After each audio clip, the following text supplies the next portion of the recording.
So, recently we've discussed how in intro to psychology courses, the field is described as science, philosophy, and art.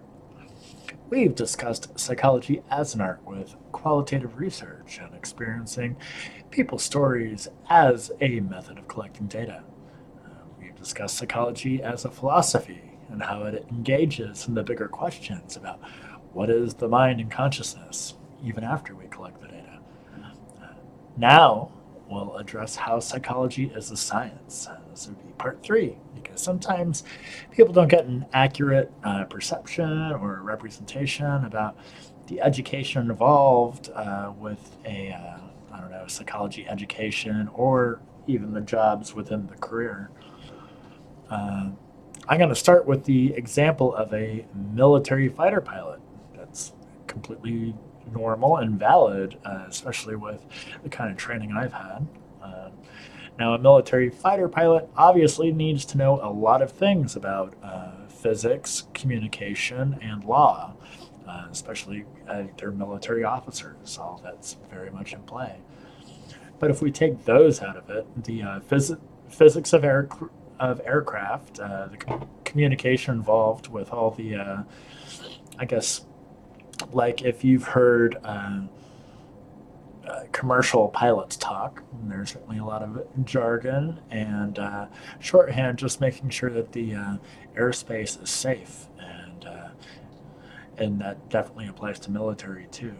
And we also have law because that involves a lot of military engagement and things that are very important. But if we take all of those out of what is being a military fighter pilot and just focus on the machine itself, the actual airplane, how do they interact with their aircraft physically and mentally? And that would be instruments and engineering. And if we're at the point where a single aircraft costs tens of millions to even $1 billion for our high-end experimental aircraft, how do engineers and pilots collaborate to create instruments that are the best use of to them with the shortest of reaction times, so that the instrumentation doesn't get in the way of their interaction with the machine. This is obviously at the cost of lives or millions of dollars. And so uh, the bridge there would be psychology. And it's a subfield that's specifically called human factors. And human factor psychology deals with measuring human response times and developing effective interfaces. Uh, it's not about aesthetics. It's not about um, what even necessarily feels right. It's the intersection of all of that. And if there was a science that needed, like, who would you ask to measure the intersection between aesthetics that are usable and the most accessible aspect of that as far as making machine work the best? If you were going to ask anyone to do that, it wouldn't be trial and error by either designers or people that are actually involved in using the machines. The science involved would be psychologists, so that they could give a accurate, I don't know, reply to whether or not people's perception of the usefulness is merited with any kind of data. Uh, Other fields use this too: game designers, car manufacturers, advertisers. Most corporations involved with mechanical design employ psychologists to research and develop human factors, develop that whole field, because no other there's no other scientific discipline that embodies that. So, yeah, that's a pretty cool field that you can do. This is something real people do all the time, and it's a job field that is not just studying, it's developing over time. You see this even like in what would it be? Yeah, graphic interface designers for applications and mobile devices and things like that. There is a absolute need to have a human factors psychologist, at least in what would it be in reference, and someone to hire as a consultant in order to make sure that it's just not sort of a, well, that looks right, because there's a lot of things that look right that are not necessarily, and we see this in a lot of design fails that may not necessarily be wrote out in experience, especially as far as we get those. Yeah, how do they do it with groups? But anyway, yeah, from everything from kitchen stove knob designs to the shape of steering wheels to how people interact with things that they're familiar with to things that are novel to them. Yeah, these are real jobs, and it's definitely something to get interested in, and you would do so with a psychology degree. You wouldn't necessarily start in design. You might start with psychology and then work on design from there. That's not to say that you can't do the opposite. It's just that probably wouldn't be where uh, your employment opportunities would be best served initially. Now, why is this science and not guesswork? Like I just aforementioned with engineering or design. Like, what about psychology makes this valid? Whereas being like, well, we put the knob in the middle so that people can see it. Like, why do we not put doorknobs in the middle of doors the way that you see stylistically sometimes? Like, what's the science behind design? Well, a designer could give you an aesthetically pleasing switch in a helicopter. Like, okay, well, that's a nice looking switch, and I certainly know where to see it. And an engineer could give you a perfectly functional switch on the same helicopter, but a psychologist would study where to put that switch in your visual uh, grid per se, where it's not invisible, and also, what sort of visual cues as far as lighting. Does it have a blinking light? Does it blink fast? Does it blink slow? Does it blink red? Does it blink yellow? Um, is there a sound accompanying? Does that sound actually mean anything? Is it a beep boop? Is it a high pitch? Is it a low pitch? This would actually take science to see which one would be most effective, especially when we're looking for reaction times within minutes to seconds at the cost of lives, including the passengers. So um, basically, the role of the psychologist in step with the engineer and designer, because all are important. You can't just have a psychologist saying, put the blinking light there.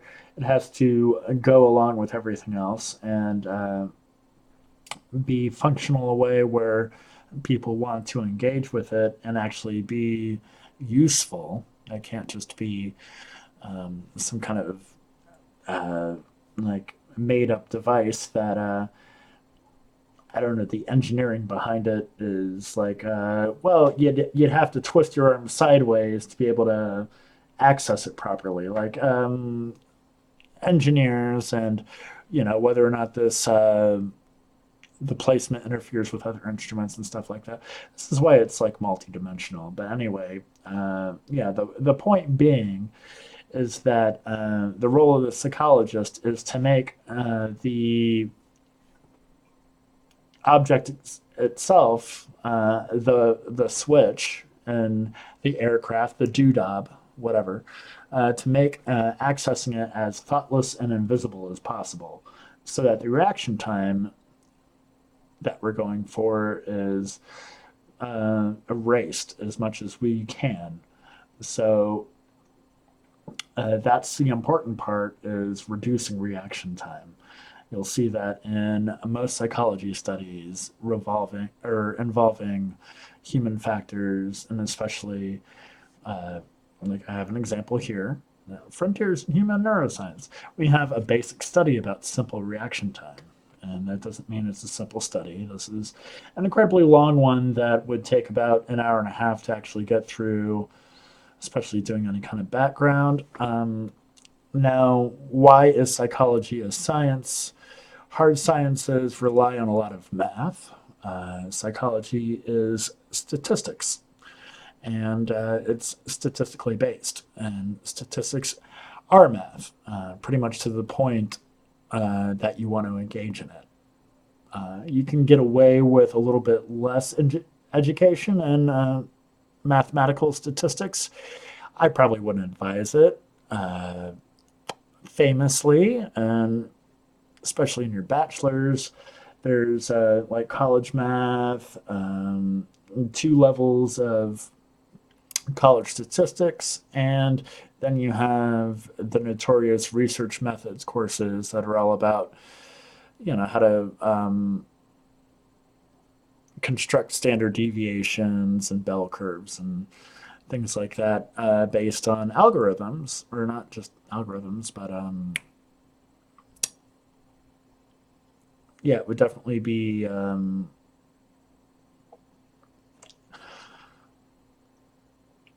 it's beyond just punching numbers into the computer. Like most college courses, they teach you the theory behind it so that you understand the criteria that's going into the equation before the equation pumps it out. So, yeah, you're learning equations, but there's really no way around it. And yeah, I would love to say it's indefensible and just learn some statistical programming software, and it'll spit out some numbers, and they could just do some classes about interpreting numbers, but it's all part of the same thing. So it's kind of not really worth complaining about how much math there is in psychology if you just want to learn about, I don't know, clinical psychodynamic theory, because pretty much every study you're ever going to read that gives any validity to any theory that you could possibly use is going to utilize statistical research methods. So, in my school, the only difference between a bachelor's of arts and a bachelor's of science were a couple programming courses. Not even the math wasn't even any different. It was just the fact that the application of the advanced research methods involved a little more um, computer programming courses, and it was certainly worth it to me to take those sorts of courses, especially if all things were being equal otherwise. A bachelor's of science is a little more versatile in the marketplace, whereas a bachelor's of arts kind of signifies a little more clinical focus, and you're kind of putting all of your eggs in that basket rather than being able to do both. Um, Anything involving research and psychology, or like we were talking about with the fighter pilots, human factors, and um, there's a lot of eye movement testing and things like that. Being able to assess any data on a professional basis is going to require that bachelor's of science. Um, yeah, and when we get into human factors, it is straight up hard science because we're dealing with raw number quantitative data, including demographics, even when we get into more statistically based topics such as I don't know, specifically, yeah, who votes how, other kind of social factors, criminology, things like that. We can quantify age and all sorts of factors based on sort of binary sets on ones and zeros. So you're never going to be you're never going to get away from math, even if you're into more of a humanistic and less of a quantitative mathematical sort of thing. So, what a psychology degree does give you as a science isn't just how to interpret this table. And we're going to scroll down for our first big one. And we have age ranges, and is the number of people in each study. This is a meta example, so we're looking at about, I don't know, 10 to 15 studies typically. So we have age ranges, we have SRT, which is simple response time. That's how many milliseconds we have. Uh, we have the standard deviation with each one. And so these are various studies that have examined response time with the criteria of age. And it'll take the average of that, the simple response time, and it'll give you the deviation based on the age of the person. We're going to scroll down based after all this data, and that's kind of how it was collected. Beep, beep. That's there's even a little hand there with a mouse click. It's if that little bullseye comes up, how long does it take for you to make that response time? And that's pretty much how studies like that are conducted. A lot of them are way more complicated, but this is a simple one, simple response time.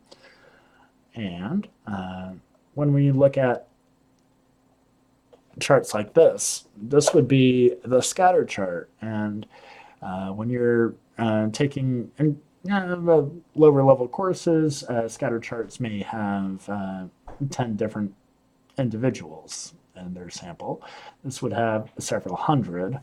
And we are looking at age from 18 to 81, and we are looking at the mean simple response time.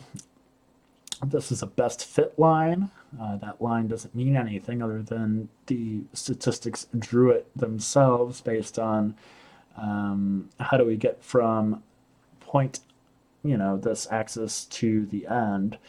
What is the best fit line between them as far as the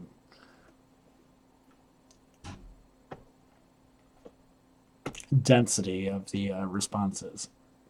So what we find here is that between the ages of 18, there's your response time there. Between the age of 67, where this ends, and it kind of gets more diffuse and less useful, we can see I don't know,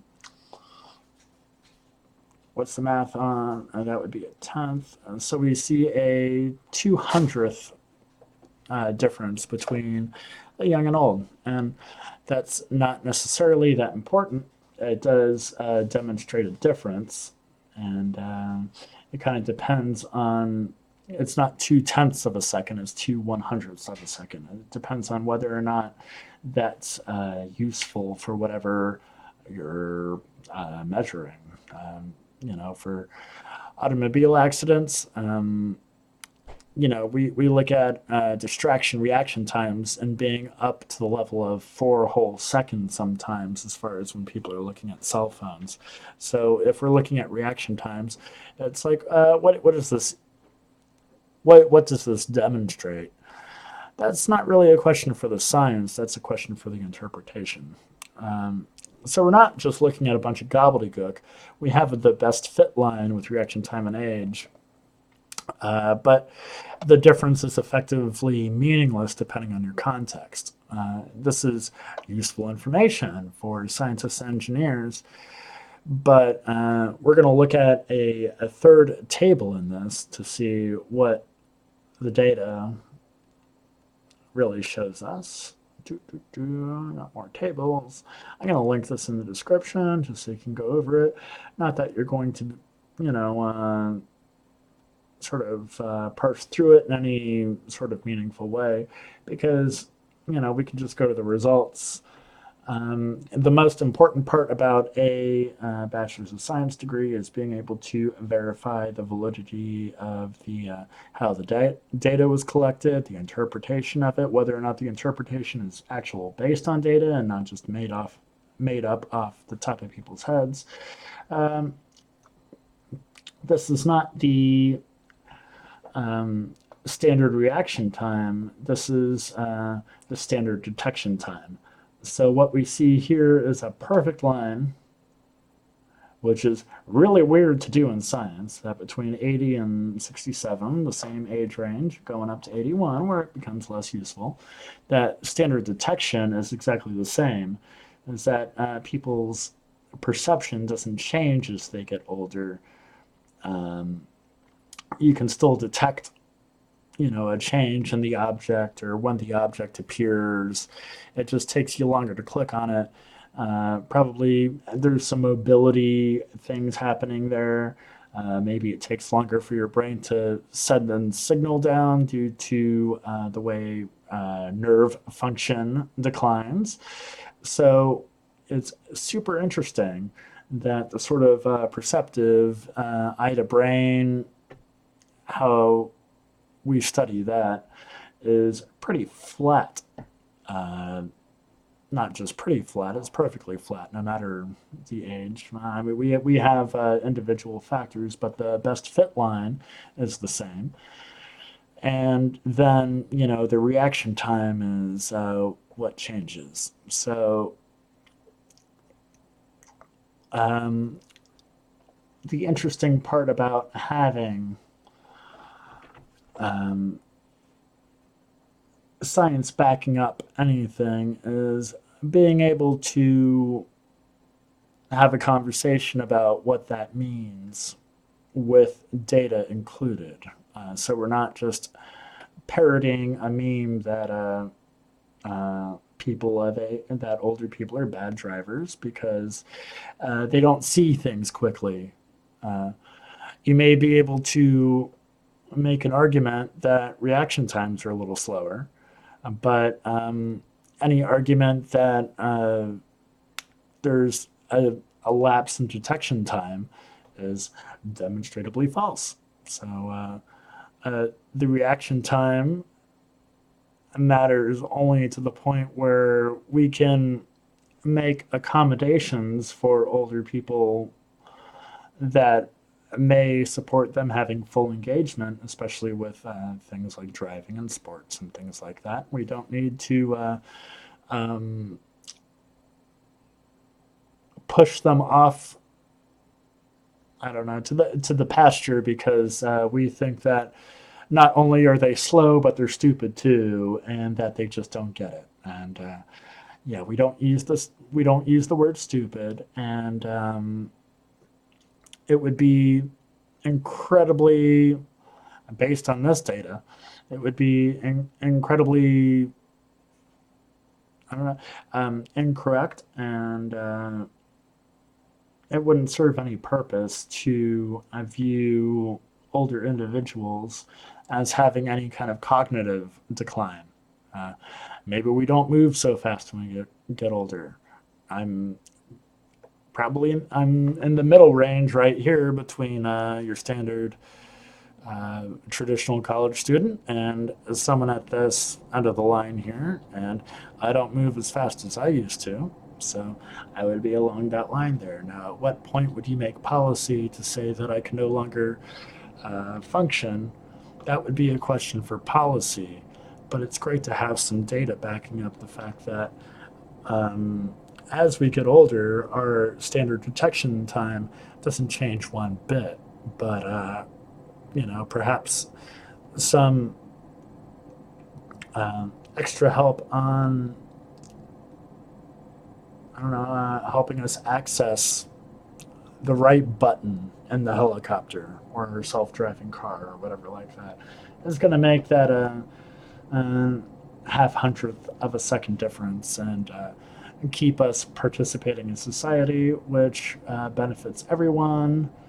It doesn't just benefit society economically, it benefits people because we require older people require less resources to take care of when we're autonomous and living independently. So, yeah, there's absolutely no reason to want people to not engage with this sort of material and have full access. So, when we're talking about psychology being a science, we're we're not just talking about self-reported feelings and memories and the clinical stuff, and we're not just eloquating about the nature of reality like philosophy. We're doing big number crunching nonstop. Psychology is number crunching, and you can make a career out of these big numbers, and you can do it nonstop. You can there's more jobs in this sort of level of psychology than people are pushing for. Um, a lot of the times, degree or career fields that would be better filled by psychologists are being filled by other STEM researchers like biologists and mathematicians because a lot of psychology grads don't pursue these kind of jobs for whatever reason. Maybe that's not why they were interested in psychology in the first place. But the psychology skill set is extremely underutilized when it comes to statistics and research and design development, human factors, things like that. And I would certainly advise anyone that has a psychology degree and hasn't really found their place yet to give their degree another look as far as not necessarily even corporate, but consulting and things like that. Uh, well, thank you for this video. Let me rant.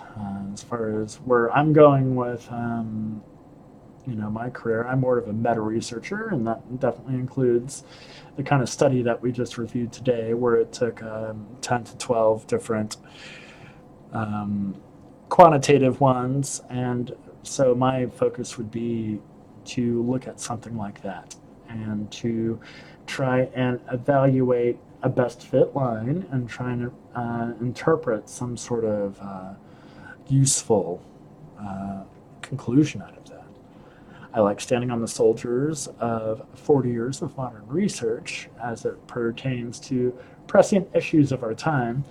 I certainly don't think I need to make new ground in order to make waves or anything like that. I think that's sort of kind of hubris. And um, if all these wonderful, incredibly intelligent, probably better at that field than me, did all the research beforehand, compiling it and making use out of it into a sort of policy aspect, that would be something that I would definitely be more interested in doing. In my undergrad, I got more pursued with the whole neuroscience and math stuff, but I come from kind of a research oriented college, and so that makes sense. But as for the reason why, I'm pursuing a doctorate in psychology, which is more clinically based, I'm more interested there in the philosophy and art of psychology, as we discussed in previous videos. And I'm really excited about the practical application of things like this.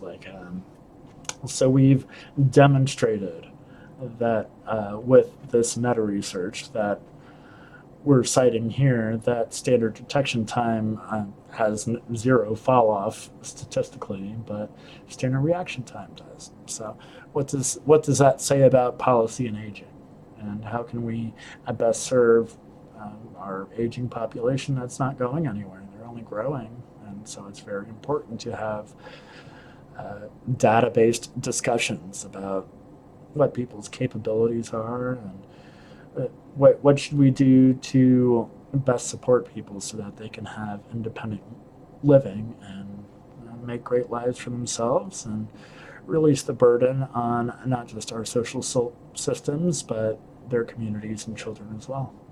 So that's my video. That's why psychology is a science, and that's why science is important in the field of psychology, including policy issues. If you have any questions, please post them below, and I'll answer completely in good faith if you do. Uh, Thank you.